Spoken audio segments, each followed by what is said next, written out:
The story we've all heard from movies, television, and textbooks is that dinosaurs ruled the earth for 140 million years and died out 65 million years ago.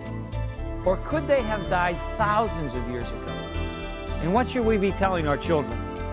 Global flood geology can shed some light on this interesting subject. Coming up next, Dinosaur Challenges Explained with Michael Oard.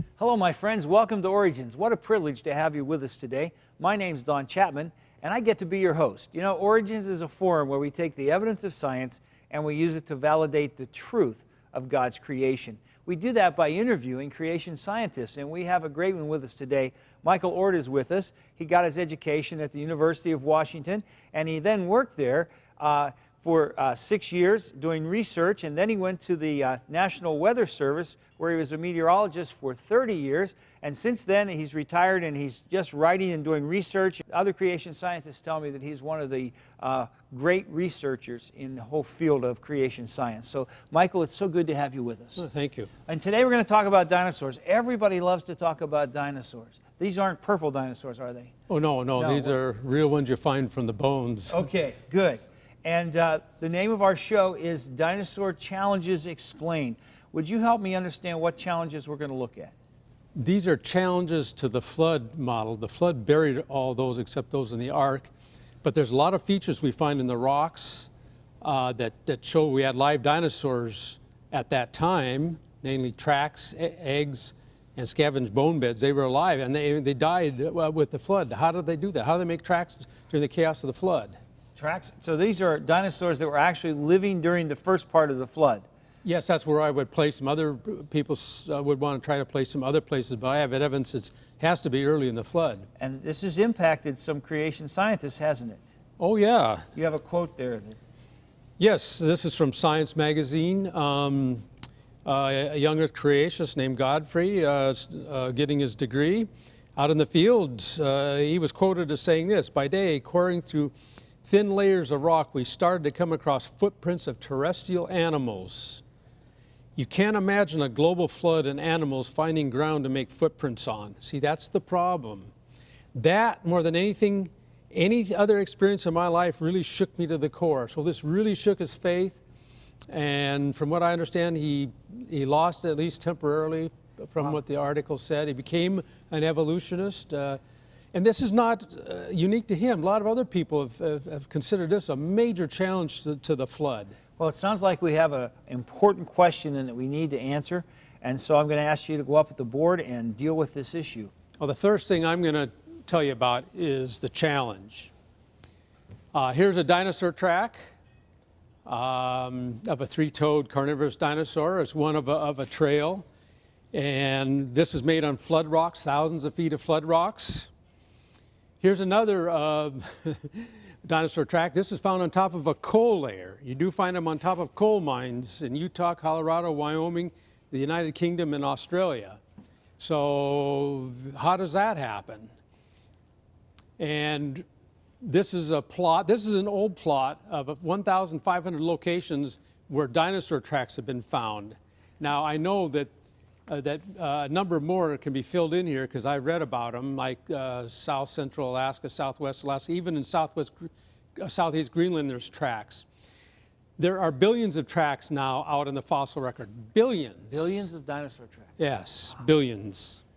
And we have the same problem with eggs. We find dinosaur eggs now, like this one right here.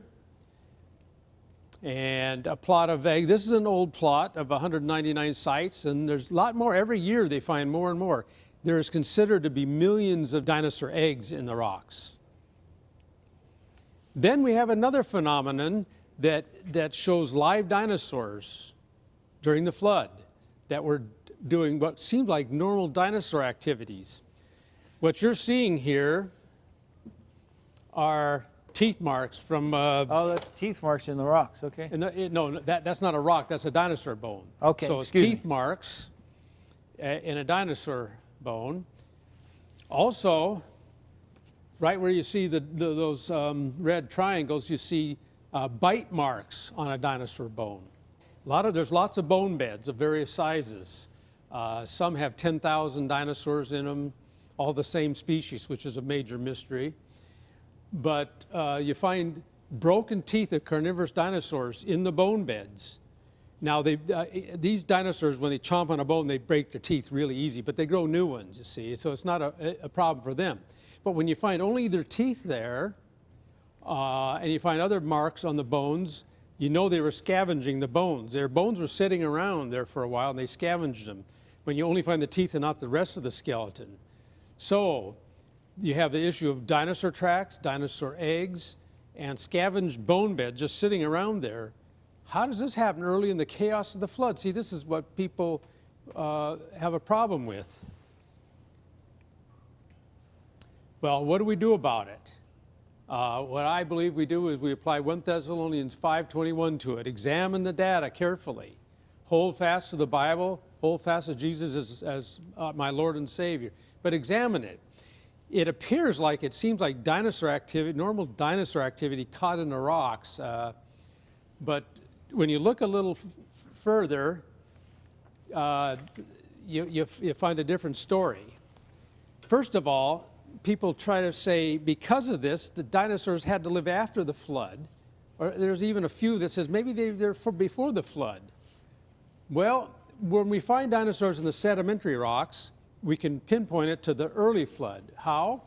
Because the dinosaur material right in here, we know that it's on top of thousands of feet of sedimentary rocks. This is the current continental surface right here. And we know that there was a lot of material on top of it at one time. And this is the max depth of the material right in here. And this was eroded during the retreating stage of the flood, down to the level we see the tracks, eggs, and scavenged bone beds. So this is flood sediments, and this is retreating stage erosion, so it's obviously this was from the early part of the flood. Now, when you examine the dinosaur material, like I said, you find evidence that it's not from a natural environment, which they try to say it is. There's so many unusual features. We'll start with the bones. Numerous dinosaur graveyards, some of them are huge. You know, if animals die today, they don't usually die in huge areas. They're usually here and there. But there's some dinosaur graveyards that are thousands, tens of thousands of dinosaurs. There's one northwest of where I live. It's a minimum of 10,000 duck-billed dinosaurs, all the same species. So how do you get those? I mean, these aren't normal floods that they talk about, but huge catastrophic inundations is the description of this bone bed. They're also commonly described as being buried in a flood. Yeah, all these bones are from a flood. They're also often jumbled up together, like showing a huge catastrophe. They're little weathered, like they didn't sit around very long, even though some were scavenged. They didn't sit around very long before they were finally covered. Many of these bone beds contain just one type of dinosaur, like that bone bed I was telling you in Montana with 10,000. It's all one type of duck-billed dinosaur. How do you get 10,000 of all the same species died in one catastrophe without other dinosaurs in there? Now, not all bone beds have only one type, but a lot do, which tells you there's something unusual. It's just not a natural, normal catastrophe that killed them. Also, here's a very key factor. The bones of babies and young juveniles are rare. Now, in a catastrophe, the ones that are going to especially die are going to be the young and the juveniles. But you don't find them in these bone beds. The skeletons of babies and young juveniles are very rare. So this suggests the possibility that maybe they were running from a catastrophe, herded up, and those that couldn't keep up, like the babies and young juveniles, they died right away. Left behind. In the flood, left behind. Yeah. And the rest ran for a while and were able to make tracks, lay eggs, scavenge, and so forth. So these unusual features add up more to a global catastrophe, because these are all globally found, these sorts of things. And here's an example of a coliphus graveyard in New Mexico. Well over 1,000 dinosaurs. These are small little carnivorous dinosaurs like Velociraptor. They're all jumbled together in a big mass. Now that takes quite a catastrophe to do that, just no little tiny flood.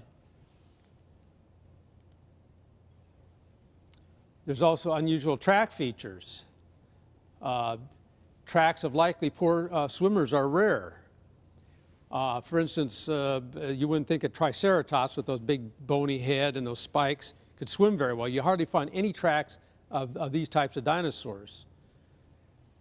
Also Stegosaurus tracks, which just to the shape of the body and where the bone plates are, likely couldn't swim. And so you don't find hardly any tracks of these. You find tracks of what looks like good swimmers, like T-Rex type animals, duck-billed dinosaurs.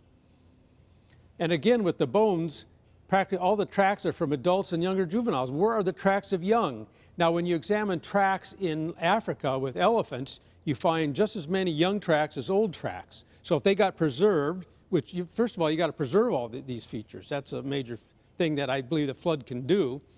But you have to preserve it. If you do that, you'd have a lot of tracks of young dinosaurs. But they're not there. They're rare. And here's a key one. The tracks are practically all straight. Now, I'm an elk hunter in Montana, and when I'm trailing an elk in the snow, they go all over the place.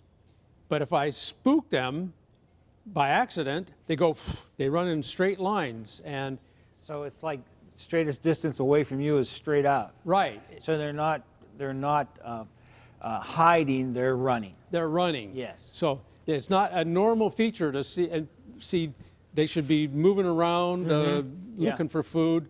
But when they're all straight, it almost seems like they're running from something. Yes. So this is an unusual feature of tracks. Huh. Also, when you find track layers, a series of tracks, a trackway is 2 or more tracks. They're always in a single flat bedding plane. You know, the sedimentary rocks, they don't jump from one bedding plane to another. So you wonder why. Weren't there any other hills? Didn't they ever go up hills? And no, they didn't. They're always in a single flat bedding plane, which is rather unusual.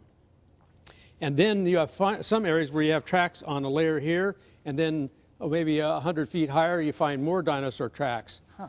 And they are of the same species usually. And usually when 100 feet of sediments, or maybe 500, whatever it is, they consider that this is a deposition over millions of years, because they have a sedimentation rate that averages only about 1 inch every couple thousand years.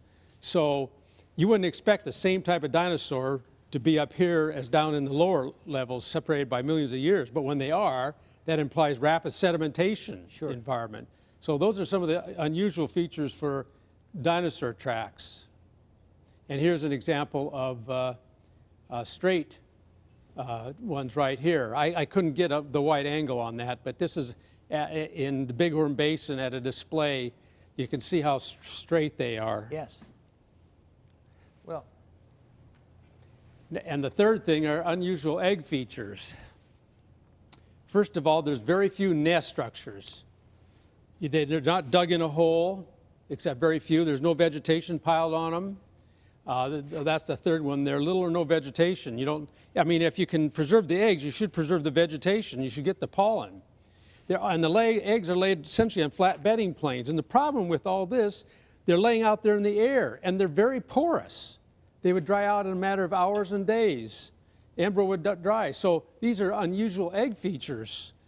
And here's an example of one of the few real nest structures. See the rim right in here? Yes. And this is some eggs where they jacketed them right in here.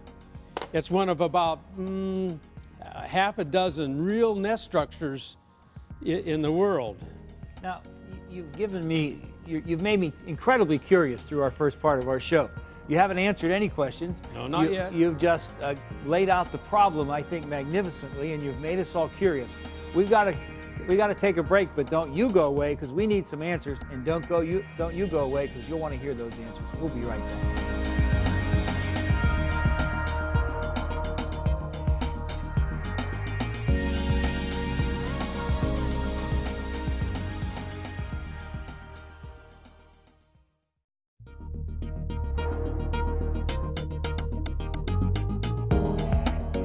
Today's guest on Origins, Michael Oard, earned his Master of Science degree in Atmospheric Science and has retired from the National Weather Service after 30 years of service.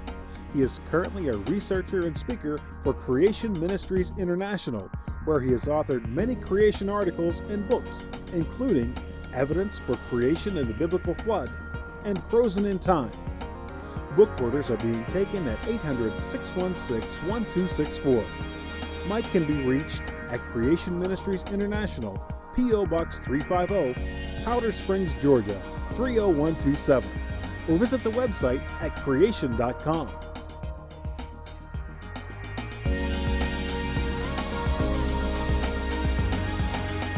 We are back with Michael Oard. We're talking about dinosaurs and some challenges that have come as we've found evidence of dinosaurs during the flood. How can that be?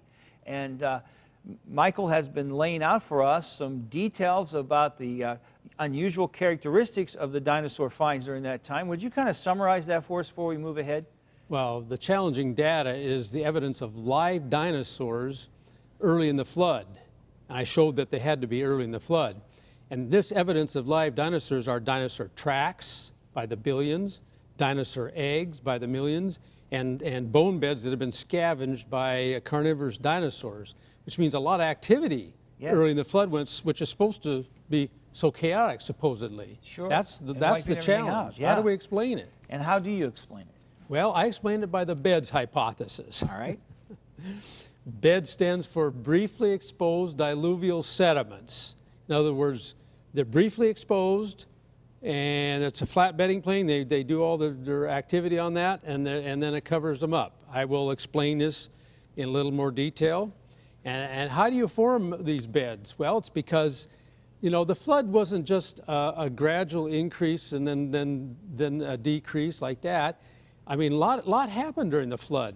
For instance, sea level would be oscillating. As it's going up, it'd be oscillating up and down. Well, why is that? It's because there's mechanisms that cause it to do that. And so you can have a local drop in what I call sea level or flood water level and suddenly expose freshly laid sediments. It doesn't just come up, it goes up and down. Yeah, it goes up and down while it's going up in the long term. Yeah. And a local drop, you'll expose the sediments, and a local rise covers them up. You have to preserve them. That's the major feature. I mean, you have to preserve all this evidence, and that's how you do it. They have lots of trouble. See, tracks are very ephemeral. I mean, they're only going to, once you make them, they're only going to last maybe a few days to a week at the most. So you got to have a mechanism to rapidly cover them.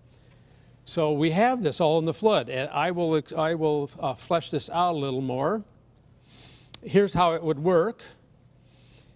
These dinosaur tracks, eggs, and scavenged bone beds are on tops of thick flood sediments. So here's a block diagram or a schematic. Now you got to think of this going maybe 100 miles. You're just seeing just a slice of it. So you got to think of a large scale. So you have rapid sedimentation, and the top of the sediments are right down in here at time T1. And then at time T2, you had more sediments formed, and it's right up in here.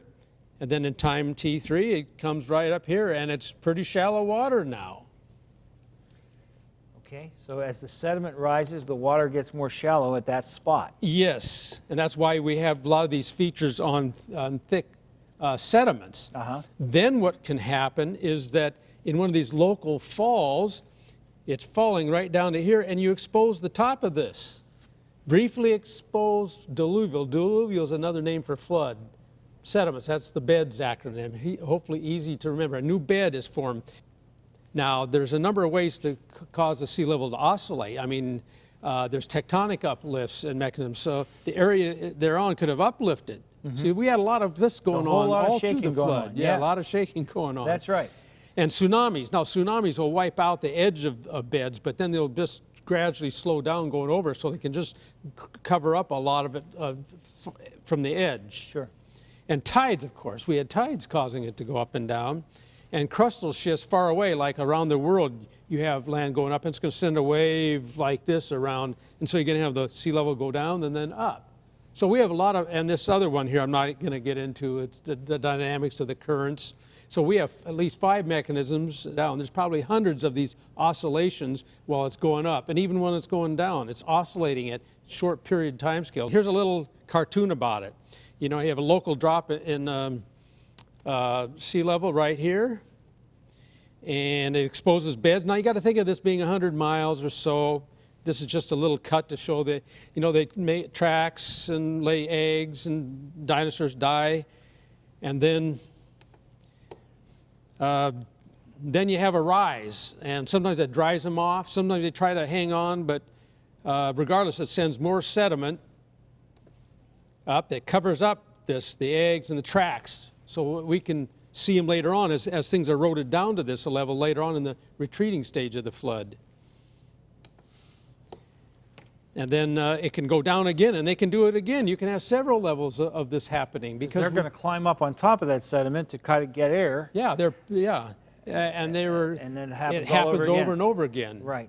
And so this is how you can explain multiple levels. See, in a large area, you find multiple levels of tracks, eggs, and scavenged bone beds. So you can form this by this oscillating sea level.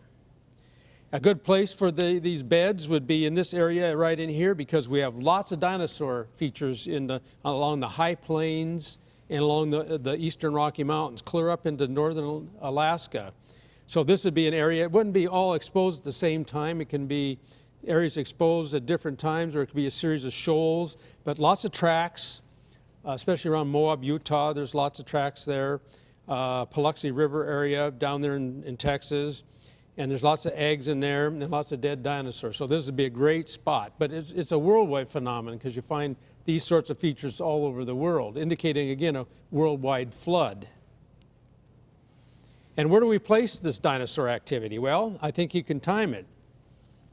First of all, it was after day 40, because there was so much rain, it would wash all tracks away. So you couldn't see a track before that. And they have to all be dead by day 150. Everything that breathed there and lived on land was dead. But still, you piled up a lot of sediments by day 150 that eroded while the waters were running off. So I would place probably day 120 is probably when all this ended, I should say. So between day 40 and day 120 is when these tracks, eggs, and scavenged bone beds were all made in the flood.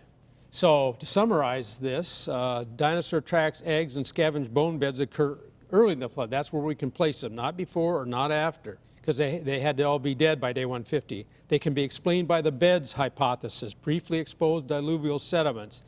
And these are explained by sea level falls, expose the beds, and rises cover up to preserve them to this day. Beds explains these features, and we believe they formed between day 40 and day 120. We can pinpoint it in the flood. All these dinosaur features are worldwide. Again, not a local flood, a global flood. This is evidence for a global flood, supporting not only the Genesis flood, but the whole Bible as God's Word. Dinosaurs fascinate people. So this is really important for 2 reasons. I mean, it's a genuine problem, but we better know what we're talking about when we talk about dinosaurs. Here's my question. It doesn't exactly relate to this, because I think you've magnificently answered the question. I'm happy with your answer. Were there dinosaurs on the ark? Oh, yeah. Oh, yeah. Because to go on the ark, you had to breathe air and live on land. Did dinosaurs breathe air and live on land? Yes. I'd say so. They were created on day 6. They lived before the flood. So I'd have to say you'd have to have 2 of each kind of dinosaurs. We only have 50 kinds of dinosaurs. A lot of them are small, so we only needed 100 dinosaurs in the ark. But if you had young ones, they wouldn't have to be that big. No. So it's not a problem getting 100 dinosaurs on the ark. It's not unthinkable. And there is some powerful evidence that dinosaurs lived after the flood. Okay. In fact, they just found in Cambodia an 800-year temple that was covered by the jungles. They unearthed it, and they had all these bas reliefs of animals, and one of them was a bas relief of what looks like a stegosaurus. Yes. 800 years ago, before science even knew anything about it. How would they even know how to draw that unless they actually saw one, meaning that dinosaurs lived after the flood? So dinosaurs lived before the flood. They lived during the flood up to day about 120. Yes. And then some were on the ark and lived after the flood. That's exactly right. Okay. And you've solved the problem for us about how they lived during the flood because of the stages of the flood and because of beds, which is Yes. our answer that does that. Magnificent. Michael, it's been a tremendous blessing having you. I think you've answered some questions for us that with profound answers, and so it's been a joy. My friends, it's been great having you with us too. And until we meet again here on Origins, remember this, it's God's view that He created you. That should be your worldview too. I hope we meet again soon on Origins, and until then, God bless you, my friend.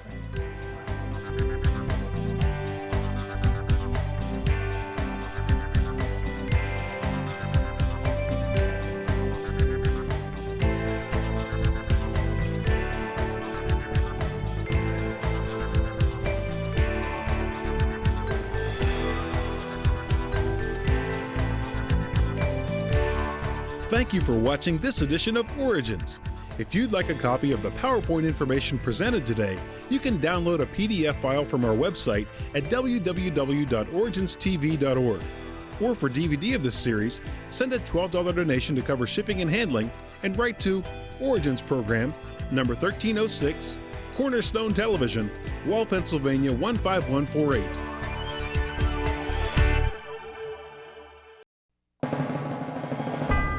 Origins is made possible by the faithful prayers and financial support of you, our Cornerstone family.